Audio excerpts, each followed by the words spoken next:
In this video, we're going to find the exact value of the sine inverse of negative square root of 3 over 2 in terms of pi.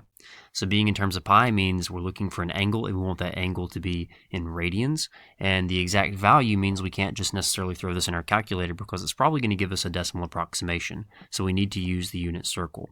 Now the thing to keep in mind about the unit circle is whenever you're looking for the sine of some angle, some sine theta, you always just go to that angle on the unit circle and you pick off the y value, and that's going to be your answer. And so keeping that in mind, that y value is the thing that's inside of the sine inverse. And so we're looking for the angle that's associated with the y value of negative square root of 3 over 2. Now there are two spots on the unit circle where we have a negative square root of 3 over 2, and so that's why sine inverse is only defined for quadrants 1 and 4. And specifically, so that's going to be the spot where we're looking for our answer, but specifically we want to be sure that we find an answer, that an angle that is between negative pi over 2 and positive pi over 2. And so in other words, if we get something that ends up being in the fourth quadrant, let's say we got 5 pi over 3, which is what we could get if we look for this y value, that's not really going to be the answer we're looking for, because we want to convert that to a coterminal version that's between negative pi over 2 and pi over 2, or negative 90 degrees and 90 degrees, which you can see covers quadrant 4, that's negative 90 or pi over 2, and quadrant 1, that's positive 90 or pi over 2.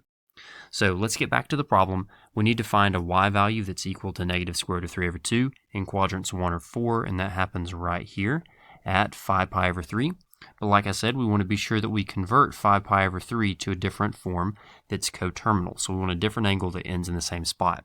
And so there are two ways you can look at this. If you want to look at this as you're moving clockwise pi over 3 to get to that specific point, so that's negative pi over 3, that's perfectly all right. Or you could also just say we want something that's coterminal, the keyword ending in the same place, and we've done that before. To do that, to achieve it, we just subtract 2 pi, in this case because we want something less. And so if we subtract 2 pi from 5 pi over 3, you can find a common denominator. When we're subtracting 2 pi, really we would be subtracting 6 pi over 3, just finding that common denominator. And when we subtract, we get negative pi over 3. And negative pi over 3 is going to be our answer because it is between negative pi over 2 and pi over 2.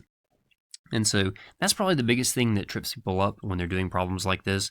Anytime you're dealing with the sine inverse or with the tangent inverse, you have to restrict your answers and where you're looking to quadrants 1 and 4.